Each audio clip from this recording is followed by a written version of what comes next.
Story mania club classic রহস্য রোমাঞ্চে এখন ভাগ বসিয়েছে রোমান্সের লাল গোলাপ। আচ্ছা, চ্যানেলটাকে সাবস্ক্রাইব করেছেন তো? যদি না করে থাকেন তাহলে তাড়াতাড়ি সাবস্ক্রাইব করে নিন আর চড়ে বসুন ভালোবাসার ট্রামে কিংবা বাসে। আর সেখান থেকে আমরা আপনাদের নিয়ে যাব ভালোবাসার রাজ্যের এক খুনসুটি ভরা গল্পে। গল্পের লেখক আকাশ নস্করের কলমে আমরা শুনব মন ফেরে রে মনের অষ্টম পর্ব। পূর্ব পর্বে আমরা শুনেছি সারণ্য তার মনের এতদিনের জমানো সব কথা অদ্রিজাকে বলে দেয়। এরপর তারা কাছের একটা ফুচকা দোকানে যায় ফুচকা খেতে। তারপর গল্পের সূত্রধার তুহিনের সাথে শুনতে থাকুন গল্পের পরবর্তী অংশ।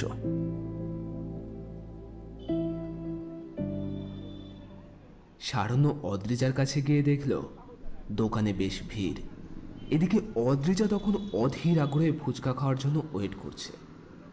সারণ্য নিজেও ওয়েট করতে থাকে ভিড় কমে যাওয়ার। কিন্তু বেশ কিছুক্ষণ ওয়েট করার পরও যখন ভিড় কমল না, তখন সারণ্য ওর হাত ধরে সাইডে টেনে এনে বলল, অদ্রি, বলছি দোকানে তো অনেক ভিড়, আমরা অন্য কোথাও গিয়ে ট্রাই করি। অদ্রিজা সাধারণভাবেই বলল, কিন্তু এখানে ওয়েট করতে কি প্রবলেম? না, কোনো প্রবলেম নেই, আসলে প্রায় সন্ধে হয়ে গেছে তো, আর একটু পরে তো তোমার বাবা মাও চলে আসবে, তাই বলছিলাম। ও, তাহলে চলুন। চলুন নয়, বলো চলো। অদ্রিজা হেসে বলল, আচ্ছা ঠিক আছে, চলুন। ও সরি, চলো। হ্যাঁ, মনে রেখো এটা। অদ্রিজা গাড়ির দিকে হাঁটতে হাঁটতে বলল, চেষ্টা করব, বাট আমার টাইম লাগবে হুলো বাবু। কি? হুলো বাবুটা কি? কে আবার? আপনি। এ দেখো, এইসব উল্টো পাল্টা নামে কিন্তু একদম আমাকে ডাকবে না। বেশ করব, ডাকবো হুলো বাবু, হুলো বাবু, হুলো বাবু। এটা কিন্তু ঠিক হচ্ছে না। হুলো বাবু, ওয়াও কি কিউট নেম। ভাবছি এখন থেকে না আপনাকে এই নামেই ডাকবো। না, একদম না। হ্যাঁ হ্যাঁ হ্যাঁ। কথাটা বলেই অদ্রিজা গাড়িতে গিয়ে বসল। সারণ্য নিজেও ড্রাইভিং সিটে বসে স্টার্ট দিয়ে বলল, আচ্ছা, এখন আমরা বাড়ি যাই, দেন পরে না হয় এসব নিয়ে ভাববো। আচ্ছা, একটা কথা বলবো? কি? না থাক, পরে বলবো। না, এখনই বলো। বলছি যে আপনার গার্লফ্রেন্ডের কি নাম ছিল? সারণ্য আর চোখে ওর দিকে তাকিয়ে বলল, তুমি তো নিজেই কিছুক্ষণ আগে বললে যে ওই প্রসঙ্গে আমি যেন আর কখনো কথা না বলি। এখন নিজেই আবার জিজ্ঞাসা করছো কেন? না, এমনি জিজ্ঞেস করলাম। তবে সত্যি বলছি, তুমি বলছো বলে নয়, আমার নিজেরও আর ওর প্রতি কোনো ইন্টারেস্ট নেই। হ্যাঁ, না থাকলেই আপনার জন্য বেটার হবে। সে আমি জানি অদ্রি, বাট আবার আপনি? অদ্রিজা হেসে বলল, সরি। কথা বলতে বলতে ওরা বাড়ির সামনে এসে দাঁড়ায়। অদ্রিজা তাড়াতাড়ি গাড়ি থেকে নামতে যাচ্ছিল, কিন্তু হঠাৎ সারণ্য বলে ওঠে, এই অদ্রি, একটু শোনো।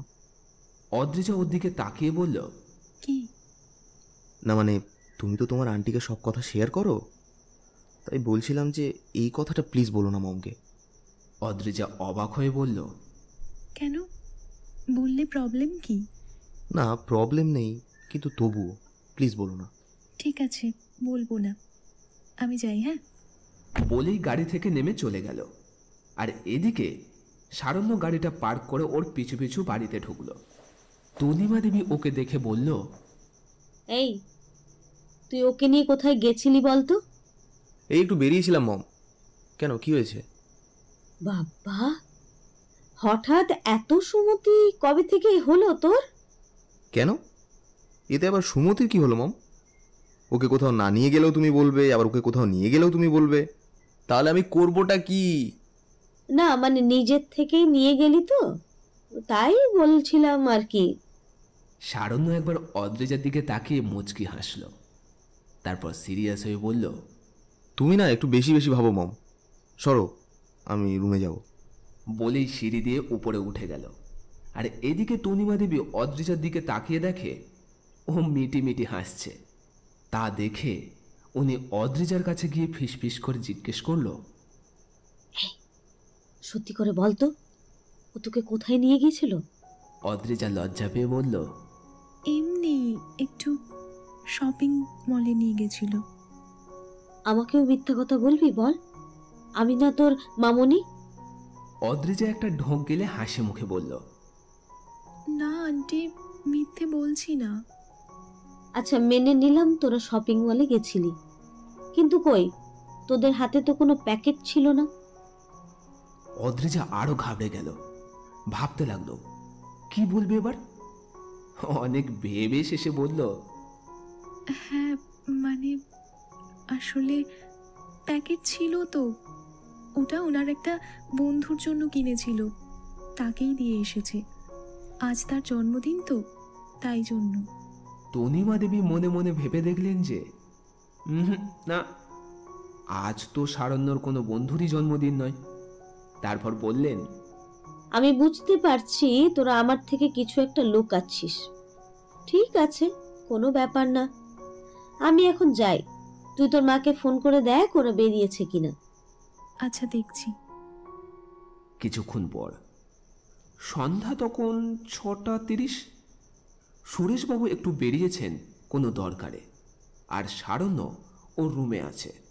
তনিমা দেবী তপতী দেবীর সাথে রান্নাঘরে কিছু টিফিনের তোড়জোড় করছেন, সঙ্গে অদ্রিজাও আছে, হাতে হাতে কিছু সাহায্য করছে। তবে সাহায্য করছে কম আর ছড়াছড়ি করছে বেশি। তা দেখে তপতী দেবী হেসে বললেন, এখন থেকে কাজ শিখে নাও অদ্রিজা, বিয়ের পর সুবিধে হবে। অদ্রিজা বেশ লজ্জা পায় ওনার কথা শুনে। তনিমা দেবী মুচকি হেসে বললেন, ও নিয়ে ওর ভাবতে হবে না, ও মন দিয়ে পড়াশোনা করুক, বাকি সব আমি নিজে শিখিয়ে পড়িয়ে নেব। দেখো তোমার ভাগ্য কত ভালো, তুমি এমন শাশুড়ি মা পাচ্ছ। আমাদের ভাগ্য এত ভালো ছিল না, বুঝলে অদ্রিজা? একটু সামান্য ভুল হলেই যা নয় তাই বলে অপমান করত। সেসব কথা মনে পড়লে খুব কষ্ট পায় দিদি। যদিও সে এখন নেই, কিন্তু একসময় যা কষ্ট আমি পেয়েছি তা যেন আর কেউ না পায়। আর অদ্রিজা, তুই দেখিস আমি তোকে আমার মেয়ের মতো রাখবো। কথাটা বলে নিজের চোখের কোণে আসা জলটা মুছে নিলেন তনিমা দেবী। কেঁদো না, সবই আমাদের পোড়া কপাল, বুঝলে? আন্টি প্লিজ, তুমি কেঁদো না। বলেই এক পাশ থেকে জড়িয়ে ধরল তনিমা দেবীকে। হঠাৎ কলিং বেলটা বেজে ওঠে, আর অদ্রিজা গিয়ে দরজাটা খুলে দেয়। দেখে ওর মা, বাবা, পিসি সবাই এসেছে। গিনি দেবী ভেতরে ঢুকে বললেন, কিরে, তোর আন্টি কই? তনিমা দেবী রান্নাঘর থেকে বেরোতে বেরোতে বললেন, এই তো দিদি এখানে। কেমন আছেন বলুন? খবর সব ভালো? হ্যাঁ হ্যাঁ, ওই চলছে কোনো রকমে। রাজবল্লভবাবু এগিয়ে এসে বললেন, আপনি কেমন আছেন দিদি বলুন? হ্যাঁ দাদা, ভালো আছি। আসুন, আপনারা এখানে বসুন। ওরা সবাই সোফায় গিয়ে বসে, কিন্তু এদিকে রাগিনী দেবীর চোখ বরাবর কাউকে যেন খুঁজে চলেছে। সেটা অদ্রিজা অনেকক্ষণ ধরেই খেয়াল করছে। তাই ও এগিয়ে এসে ওর পিপির কানে কানে বলল, কি ব্যাপার পিপি, পিসোকে খুঁজছো তাই না? রাগিনী দেবী লজ্জা পেয়ে ফিসফিস করে বলল, ও কোথায় রে অদ্রি? উনি বেরিয়েছেন কোথাও একটা, তুমি আমার সাথে এসো। বলেই ওনাকে নিয়ে উপরে চলে যায় অদ্রিজা। এদিকে সারণ্য সিঁড়ি দিয়ে নামতে নামতে একবার অদ্রিজার দিকে তাকিয়ে সোফায় গিয়ে বসে। আঙ্কেল আন্টি কেমন আছেন? রাজবল্লভবাবু আর গিনি দেবী একসাথে বলে ওঠে, আমরা ভালো আছি। তুমি কেমন আছো? হ্যাঁ, আমিও ভালো আছি। তো এখন হসপিটাল যাচ্ছ না? না আঙ্কেল, আমি কয়েকদিনের জন্য অফ নিয়েছি। আমার পরিবর্তে মহেশবাবুই সামলাচ্ছেন। ও আচ্ছা আচ্ছা আচ্ছা, চেম্বার তাহলে বন্ধ? হ্যাঁ, আপাতত। তো সুরেশবাবু কোথায়? উনি একটু বেরিয়েছেন, এখনই চলে আসবেন। বলতে বলতেই কলিং বেলটা আবারও বেজে ওঠে। তনিমা দেবী বলেন, এই তো উনি বোধহয় চলে এসেছেন। বলেই উনি গিয়ে দরজাটা খুলে দেন, আর সুরেশবাবু ভেতরে আসেন। কিছুটা এগিয়ে রাজবল্লভবাবুর দিকে তাকিয়ে কি যেন একটা ভাবতে থাকেন উনি। রাজবল্লভবাবু বলে ওঠেন, চিনতে পারছো না সুরেশ? সুরেশবাবু অবাক হয়ে বলেন, রাজদানা? হ্যাঁ, ঠিক ধরেছ। সুরেশবাবুর সমস্ত শরীর যেন আড়ষ্ট হয়ে আসে। কোনো রকমে নিজেকে সামলে সোফায় বসে পড়েন। অতঃপর বলেন, আপনি এখানে? আমি অদ্রিজার বাবা। সুরেশবাবুর মুখ থেকে যেন কোনো কথাই বের হয় না, শুধু বলেন, ও।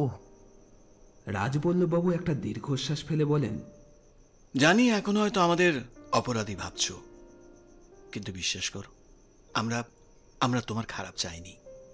সুরেশের গলাটা যেন ধরে আসে। বহুকালের জমিয়ে রাখা কষ্টটা দমিয়ে রেখে বলেন, থাক না সেসব পুরনো কথা, যা হওয়ার তা তো হয়েই গিয়েছে। শুধু শুধু ভেবে আর লাভটাই বা কি? কিছুই হয়নি সুরেশ, আজও তেমনটাই আছে, ঠিক আগে যেমন ছিল। থেকেও লাভ কি বৌদি? আজ সব কিছুই বৃথা। তুমি তুমি এটা ভাবলে কি করে সুরেশ, যে আমার বোন তোমাকে ভুলে যাবে? সে আজও তোমার অপেক্ষায় বসে আছে। কথাটা শুনে সুরেশবাবুর বুকটা যেন ধক করে ওঠে। অজানা ঝড় যেন তোলপাড় করে দিতে থাকে ওর মনটাকে।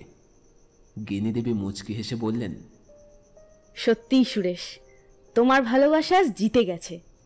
আজ এত বছর পরেও যে তুমি নিজের জীবনটাকে না গুছিয়ে একা থেকে গেলে, এটা প্রকৃত ভালোবাসার এক মস্ত বড় উদাহরণ।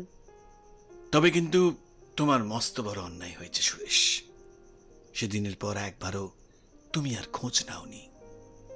আমরা তোমাকে কত খুঁজেছি জানো? তপতী দেবী সবটা শুনে বললেন, আর কত অপমান সহ্য করবে ও, বলো তো বাবা? আজ এতগুলো বছর ধরে শুধুমাত্র কষ্ট ছাড়া আর কিচ্ছু পায়নি আমার ছেলেটা। মাসিমা, আপনি বিশ্বাস করুন, আমরা কখনোই এমনটা চাইনি। হ্যাঁ, আমার শ্বশুর এক সময় অনেক বাধা দিয়েছিলেন, কিন্তু এখন তিনি তার ভুলটা বুঝতে পেরেছেন। এখন উনি এজন্য খুবই অনুতপ্ত মাসিমা, আপনি বিশ্বাস করুন। আর তাছাড়া সেদিনের ঘটনার কয়েক মাস পরেই তো বাবা সব মেনে নিয়েছিল। তারপর আমরা সুরেশকে অনেক খুঁজছিলাম, কিন্তু আর পাইনি ওকে।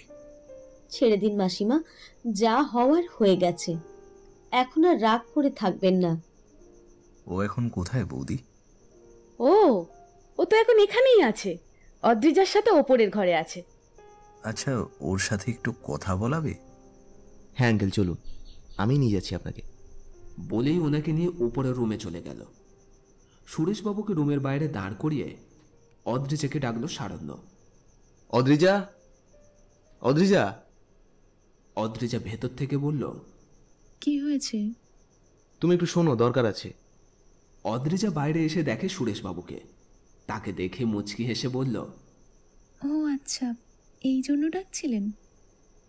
আঙ্কেল, আপনি ভেতরে যান আর ওনার সাথে একটু কথা বলুন, আর সব কিছু কিন্তু মিটিয়ে নেবেন বলে দিলাম। এই জন্য এখানে আসতে বলেছিলেন, তাই না? সারণ্য হেসে বলল, হ্যাঁ। সুরেশবাবুর হাতটা ধরে বলল, মিস্টার চ্যাটার্জি, অনেক অনেক থ্যাংক ইউ আপনাকে। আমি যতদিন বাঁচবো আপনার ঋণ কখনো শোধ করতে পারবো না। আরে দূর, ওরকম কিছুই নয়। আপনি এখন যান তাড়াতাড়ি ওখানে। সুরেশবাবু দরজা খুলে ভেতরে ঢোকেন। এদিকে পিছনে পিছনে অদ্রিজাও ঢুকছিল, কিন্তু হঠাৎ করে সারণ্যর হাতটা ধরে টেনে এনে বলল, এই তুমি কোথায় চললে? উফ, ছাড়ুন তো আমাকে, একটু দেখি না কি হয়। সারণ্য ওকে টেনে নিয়ে যেতে যেতে বলল, এই পাগল নাকি তুমি? ওরা এতদিন পর দুজন দুজনের সাথে কথা বলবে, দুজন দুজনের অভিমান ভাঙাবে, আর ওদের মাঝখানে গিয়ে তুমি কাবাব মে হাড্ডি হবে, তাই তো? এখানে দাঁড়াও চুপচাপ। আপনার কি তাতে? ছাড়ুন আমাকে, আমি দেখব। আর যদি না ছাড়ি তো? ভাল লাগে না কিন্তু। সারণ্য হেসে ওকে নিয়ে ও রুমে ঢুকে বলল, অত ভালো লাগতে হবে না, আমার সাথে এসো। এখানে আমি কি করব? এখানে বসো, তোমার সাথে আমার কিছু কথা আছে। অদ্রিজা মুখ কাঁচুমাচু করে বলল, কি বলবেন বলুন তাড়াতাড়ি। আবার আপনি তো? বললাম তো টাইম লাগবে, এত তাড়াতাড়ি কি করে বলবো? চেষ্টা করো না, ঠিক পারবে। আচ্ছা শোনো না, এখন না তোমার কাছে আমার একটা আবদার আছে। অদ্রিজা ওর দিকে তাকিয়ে বলল, কি আবদার? এখন থেকে আমাকে নাম ধরে ডাকবে, মনে থাকবে? অদ্রিজা চোখ বড় বড় করে বলল, এই না না, আমি পারবো না। তুমি বলতেই মাঝে মাঝে ভুলে যাচ্ছি, আর উনি কিনা বলছেন একেবারে নাম ধরে ডাকতে। ওফ, ইম্পসিবল। আমি কিচ্ছু জানি না, ব্যাস এখন তুমি আমাকে একবার নাম ধরে ডাকো। আরে আমি পারবো না বলতে, এত তাড়াতাড়ি হয় নাকি? চেষ্টা করলে সব হয়, তুমি বলো না একবার প্লিজ। অদ্রিজা লজ্জা পেয়ে বলল, ধুর, এভাবে হয় নাকি? আরে হবে হবে, চেষ্টা করে তো দেখো। না একবার বলো প্লিজ। অদ্রিজা একটা ঢোক গিলে বলল, উফ, তুমি চুপ করো, বলছি। হুম বলো। অদ্রিজা চোখ বন্ধ করে বলল, শারণ্য। হয়েছে এবার? দূর, এটা কিরকম ডাক হলো? আর একটু ভালোবেসে ডাকো না। বললাম তো। না হয়নি, একটু ভালোবেসেও তো ডাকা যায়। পারবো না, লজ্জা করছে আমার। আরে বলোই না প্লিজ।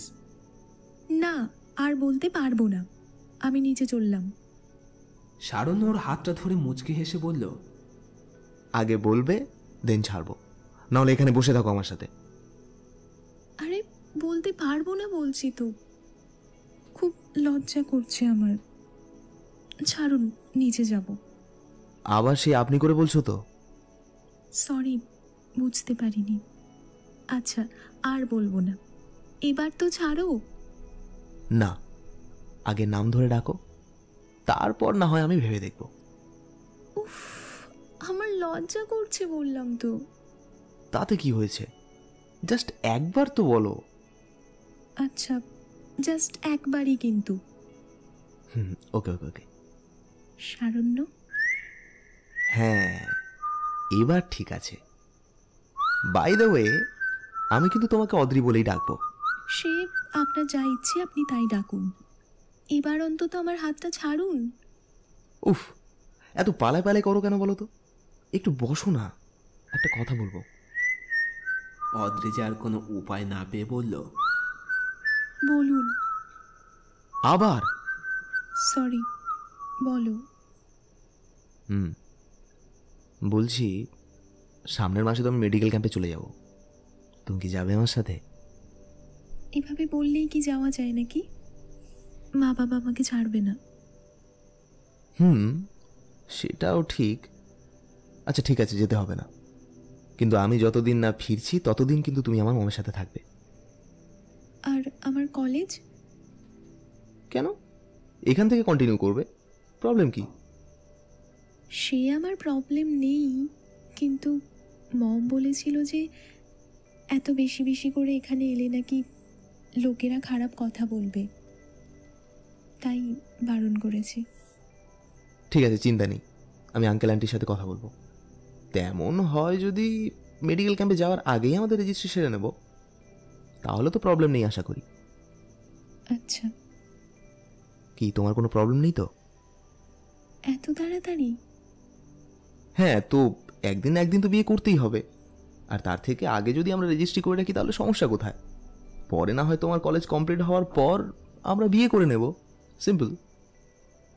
অদ্রিজা লজ্জা পেয়ে বলল, আমি কিছু জানি না, আমি গেলাম। বলেই বেরিয়ে গেল অদ্রিজা। এদিকে সুরেশবাবু রুমের ভেতরে ঢুকতেই রাগিনী দেবীর মুখ যেন থমকে গেল ওনার দিকে তাকিয়ে। অস্ফুটে শুধু বলে উঠলেন, সুরেশ। সুরেশবাবু নিজের বুকে চিনচিনে ব্যথা অনুভব করলেন। এতদিনের পাওয়া না পাওয়ার কষ্টে কান্না যেন দলা পাকিয়ে এলো ওনার গলায়। কোনো রকমে নিজেকে সামলে বলে উঠলেন, রাগিনী? রাগিনী দেবী যেন ঝাঁপিয়ে পড়লেন ওনার বুকে, কাঁদতে কাঁদতে জড়িয়ে ধরলেন ওনাকে। এতদিনের জমানো কষ্ট যেন কান্না হয়ে বেরোতে লাগলো না চোখ দিয়ে, মুখে শুধু অভিমানের সুর। কোথায় ছিলে এতদিন সুরেশ? এত সহজে আমাকে ভুলে গেলে তুমি?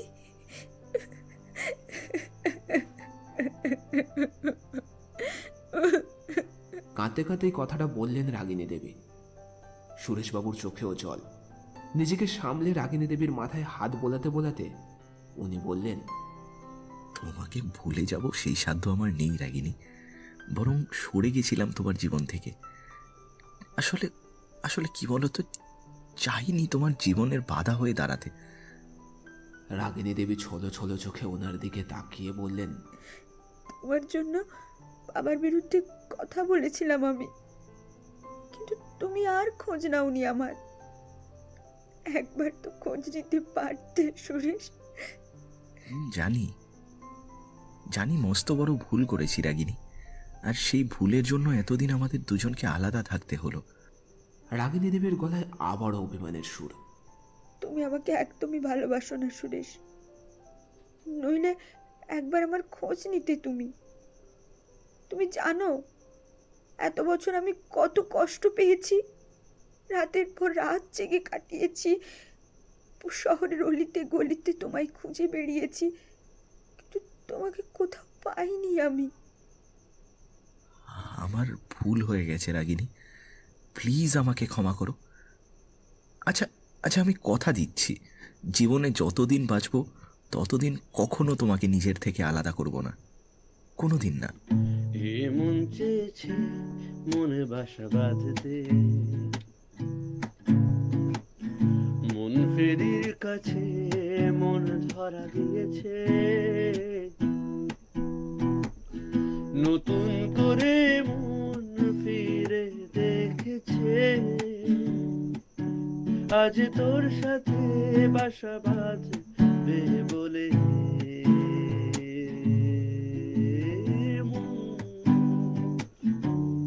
ফেরারি মন,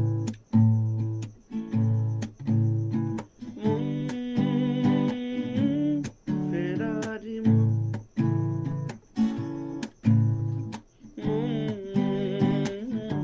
ফেরারি মন,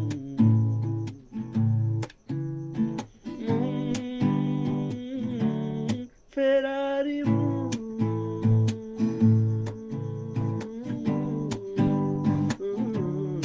ফেরারি মন।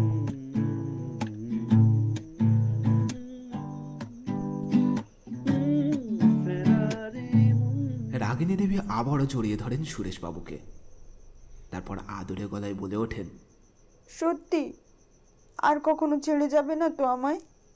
সুরেশবাবু ওনার মাথায় হাত বুলিয়ে দিতে দিতে বললেন, একবার যখন পেয়েছি তখন আর ছাড়ছি না। বেশ কিছুক্ষণ পর রাগিনী দেবী বললেন, মা কোথায় সুরেশ? মা তো নিচে, তুমি দেখোনি? না, দেখা হয়নি, এসেই তো ওপরে চলে এলাম। তখনই রুমের বাইরে থেকে অদ্রিজা বলল, পিপি বলছি যে ভেতরে আসবো? রাগিনী দেবী সুরেশবাবুর কাছ থেকে সরে গিয়ে বললেন, হ্যাঁ, তো ভেতরে আসবি, আবার জিজ্ঞেস করার কি হলো? অদ্রিজা ভেতরে ঢুকে বলল, না মানে তোমরা কথা বলছিলে তাই আর কি। তো তোমাদের ঝামেলা মিটলো? হ্যাঁ, বড্ড পেকেছিস তাই না? এক মারবো ধরে। অদ্রিজা হেসে বলল, হে মা, আমি আবার কি করলাম?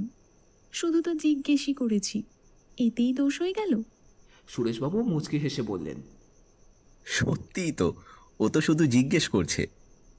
তুমি জানো না সুরেশ, ও বড্ড আমার পেছনে লেগেছে এই কয়দিন, শয়তান মেয়ে একটা। অদ্রিজা আবারও হেসে বলল, এসব ছাড়ো তো এখন। পিসো, কেমন আছো তুমি?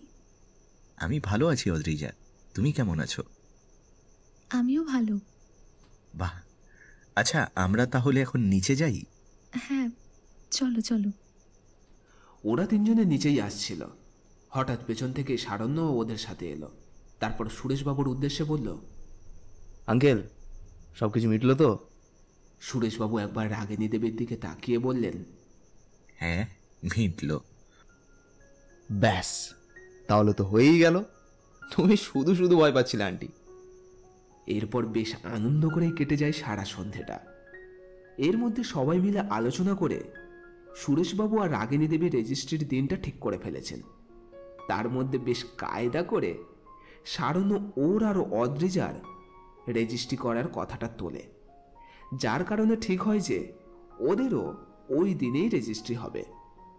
এদিকে সারণ্যর ভাবগতির এতটা পরিবর্তন দেখে তনিমা দেবী কিছুই বুঝতে পারছেন না, খালি ভেবে চলেছেন নিশ্চয়ই এর মধ্যে কিছু একটা ঘোটালা আছে, কিন্তু উনি ধরতে পারছেন না। এদিকে সবার প্রায় রাতের খাবার কমপ্লিট। অদ্রিজা আগে খাওয়া শেষ করে সোফায় বসে ওয়েট করতে থাকে। সারণ্য খাওয়া শেষ করে সবাইকে বলে হাত মুখ ধুয়ে ওর কাছে বসে বলে, বলছি যে আজকে এখানে থেকে গেলে হয় না? দূর, আন্টির রুমে তো ওই আন্টি থাকবে, আমি তাহলে কোথায় থাকবো? সারণ্য মুচকি হেসে বলে, কেন, আমার রুমে থাকবে। অদ্রিজা লজ্জায় চোখ বড় বড় করে ওর দিকে তাকিয়ে বলে, খুব শখ তাই না? সারণ্য মুচকি হেসে বলে, হ্যাঁ, শখ তো একটু আছে বটেই, বাট পূরণ আর হচ্ছে কই। আচ্ছা যাই হোক, আমি রুমে গেলাম। হ্যাঁ, আর হ্যাঁ, বাড়ি ফিরে কল করবে আমাকে, কেমন?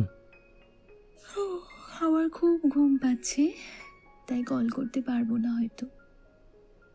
ঠিক আছে, তাহলে ঘুমিয়ে পড়ো বাড়ি গিয়ে। আর হ্যাঁ, মনে করে অন্তত একটা টেক্সট করে দিও আমায়। আচ্ছা ঠিক আছে, আমি যাই। হ্যাঁ, কাল সকালে আমাকে আবার হসপিটাল যেতে হবে। বলেই উপরে উঠে নিজের রুমে চলে গেল সারণ্য। এরপর রাজবল্লভবাবুরা খাওয়া দাওয়া শেষ করে বাড়ি ফিরে যান।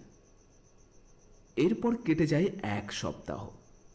সুরেশবাবুরা আবারও শিটং ফিরে গেছেন, একেবারে সেই রেজিস্ট্রির আগের দিনই আবার আসবেন। এদিকে সারণ্য সেই সকালে হসপিটালে বেরিয়েছে। জরুরি কয়েকটা মিটিং আর কাজের জন্য এখনো ফিরতে পারেনি। হসপিটাল থেকে বেরোতে ওর বেশ লেট হয়ে যায়। ও মোবাইলটা অন করে দেখে 1:30। তা দেখে ও নিজের মনে মনেই বলে ওঠে, ইস, বড্ড রাত হয়ে গেল। নিঘাত ঝাড় খাবো আজকে মায়ের কাছে, তার উপর আবার ম্যাডামও রেগে বসে আছে। এইসব ভাবতে ভাবতে পার্কিং লট থেকে গাড়িটা বের করে বাড়ির উদ্দেশ্যে বেরিয়ে পড়ে ও। বাড়িতে যখন পৌঁছয় তখন দেখে দুটো ওভার হয়ে গেছে। ও গাড়িটা রেখে বেল বাজায়, কিন্তু তনিমা দেবী দরজা খোলে না। অতঃপর পকেট থেকে ফোনটা বের করে তনিমা দেবীকে ফোন করে ও। বেশ কয়েকবার রিং হওয়ার পর তনিমা দেবী ফোনটা রিসিভ করে বলেন, কি রে, ফোন করছিস কেন? হ্যাঁ, হ্যালো মম, আমি বাইরে দাঁড়িয়ে আছি, দরজাটা খোলো তাড়াতাড়ি। তনিমা দেবী ঝাঁঝালো গলায় বলেন, কেন ফিরলি কেন? হাসপাতালে তো থাকতে পারতিস। উফ মম, এতে আমি কি করব বলো তো? ডিউটি শেষ না হলে ফেরা যায় নাকি? এখন তাড়াতাড়ি দরজা খোলো। না, খুলতে পারবো না, অদ্রিজা বারণ করেছে আমাকে। তুই বাইরে দাঁড়িয়ে থাক, আর নয়তো ওকে ফোন করে বল। ও যদি বলে তবে খুলবো। মানে ও বলেছে বলে তুমি খুলবে না? এ মম, তুমি কি পাগল হয়ে গেলে নাকি বলো তো? হ্যাঁ, ভেবে নে তাই। সারণ্য এদের কাণ্ড দেখে হাসবে না কাঁদবে সে কিছুই বুঝতে পারে না।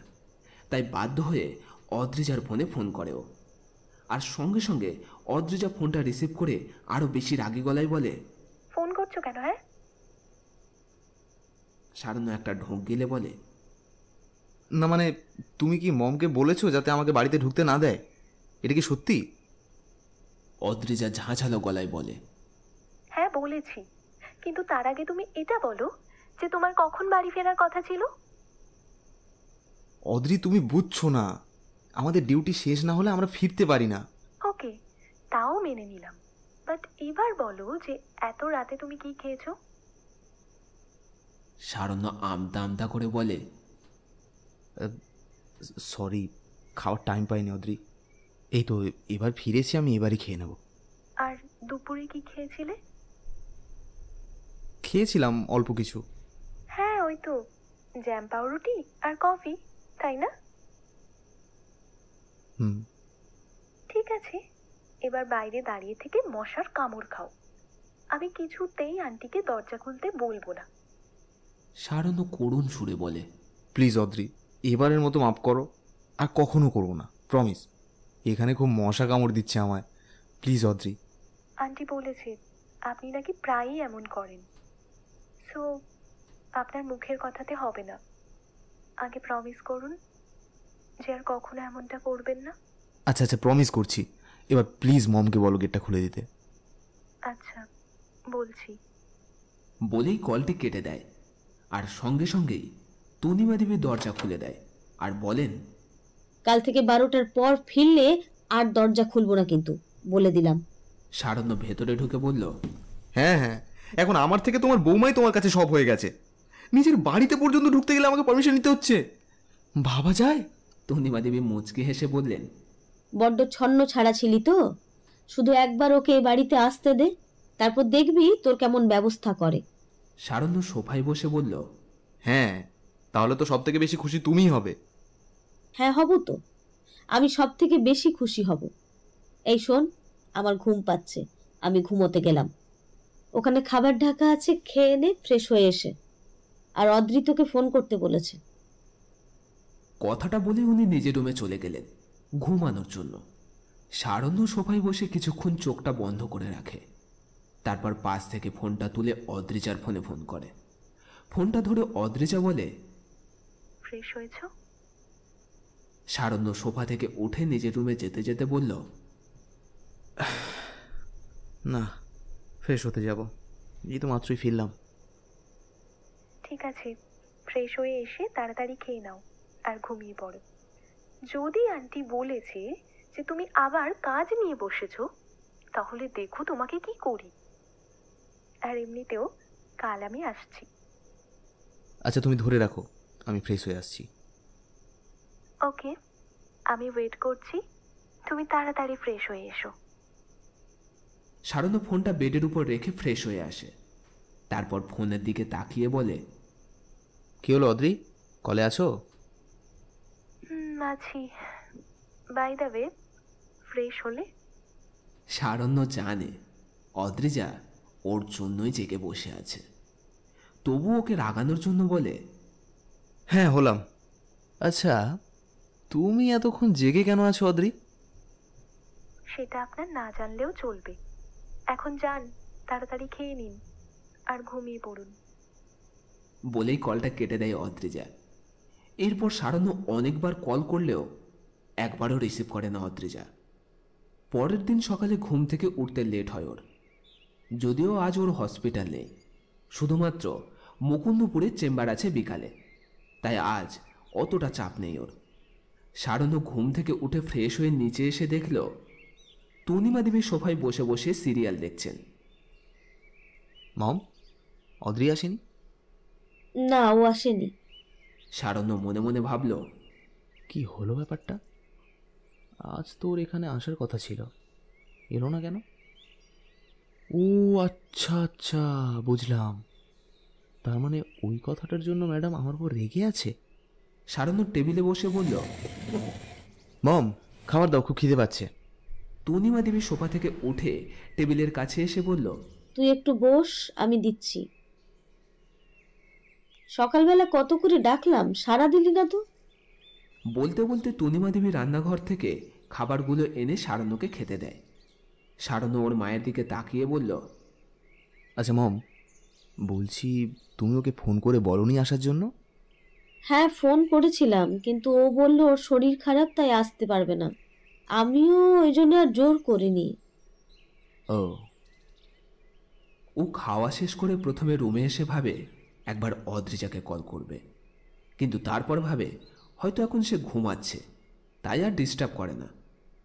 বিকেলে ঘুম থেকে উঠে প্রথমে রেডি হয়ে নেয় ও, তারপর গাড়ি নিয়ে বেরিয়ে যায়। অদ্রিজার বাড়ির সামনে গাড়িটাকে দাঁড় করিয়ে কলিং বেল বাজাতেই রাগিনী দেবী দরজাটা খুলে দেয়।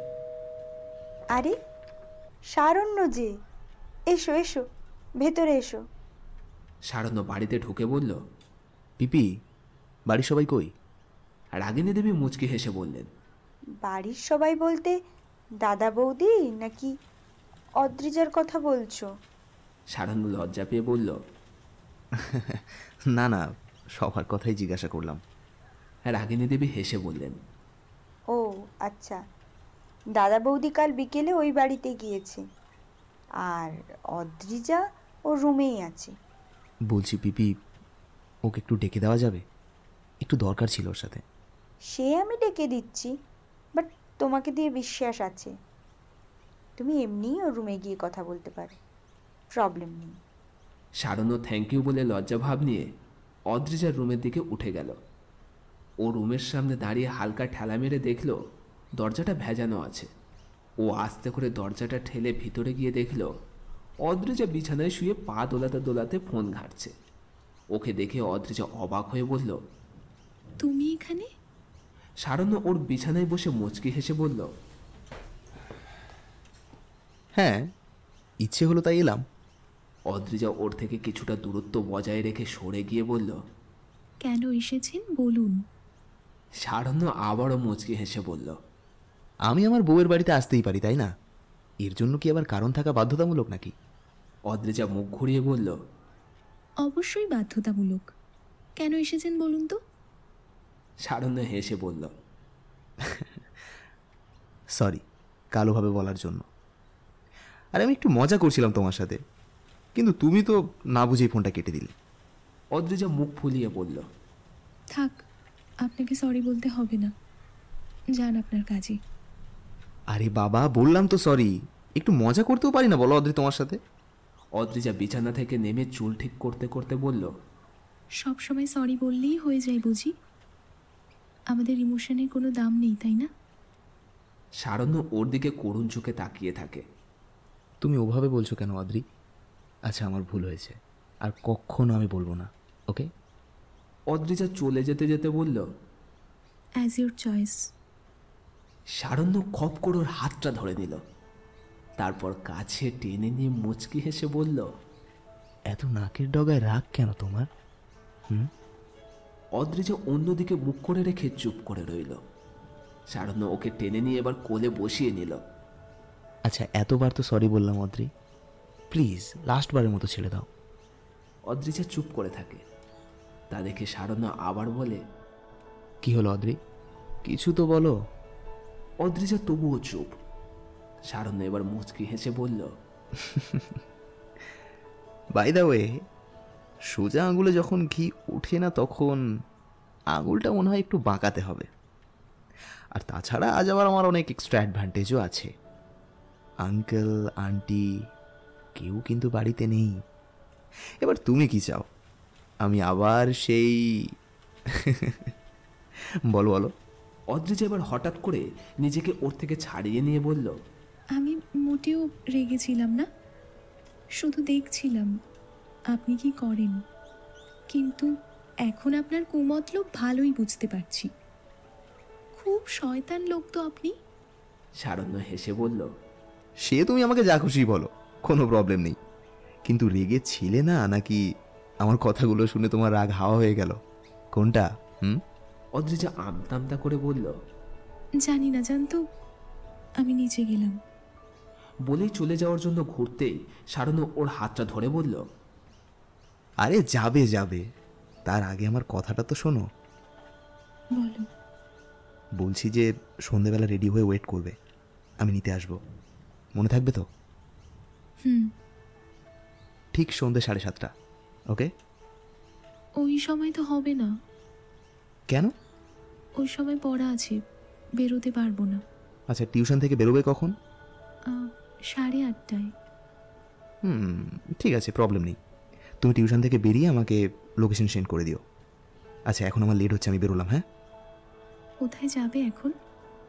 সারণ্য বেরোতে বেরোতে বলল, মুকুন্দপুরে চেম্বার আছে, ওখানেই যাব। ওকে, যাও। সারণ্য সিঁড়ি দিয়ে নিচে নেমে বলল, পিপি আমি আসলাম। কথাটা বলেই দ্রুত বেরিয়ে গেল। এদিকে অদ্রিজাকে খুশি মনে নামতে দেখে রাগিনী দেবী মুচকি হেসে বললেন, কি ব্যাপার অদ্রি, আদর করে রাগ ভাঙাতে এসেছিল বুঝি? অদ্রিজা লজ্জা পেয়ে বলল, ধ্যাত, তুমিও না পিপি, সব সময় খালি উল্টো পাল্টা কথা।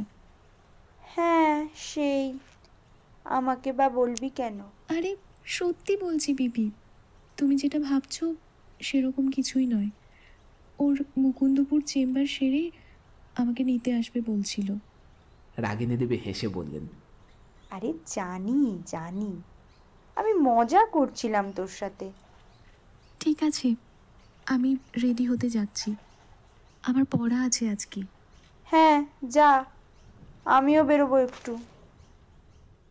সন্ধ্যাবেলা টিউশন থেকে বেরিয়ে ওয়েট করছিল অদ্রিজা। কিছুক্ষণ পর শারণ্য আসতেই ওর গাড়িতে উঠে বসল। এত লেট হলো যে? শারণ্য গাড়ি চালাতে চালাতে বলল, আর বলো না, একটা কাজে আটকে গিয়েছিলাম। বাই দ্য ওয়ে, কোথায় যাবে বলো? যেখানে নিয়ে যাবে সেখানেই যাব। শারণ্য মুচকি হেসে বলল, তাহলে বাবুঘাটে যাই। ওকে। চলো। শারণ্য গাড়িটা বাবুঘাটের দিকে নিয়ে যায়। তারপর গাড়ি থেকে নেমে পাশের দোকান থেকে 2 কাপ চা নিয়ে ঘাটের পাশে বসে দুজনে। সামনে উত্তাল গঙ্গা, কাছে কলকাতার ঐতিহ্যের হাওড়া ব্রিজ। অদ্রিজা মাথা রাখে শারণ্যর কাঁধে। এক আলাদা আবেশে হারিয়ে যায় দুজনে। হাতে হাতে রেখে দুজনা চুমুক দিয়েছি কাপে, উষ্ণ খুব এ উষ্ণ ছোঁয়া শুধু তোমার পরশ জাগে। মনে আজ চুপি চুপি কথা বলে, শুধু চুপি চুপি কথা বলে। একসাথে সে স্বপ্ন দেখে।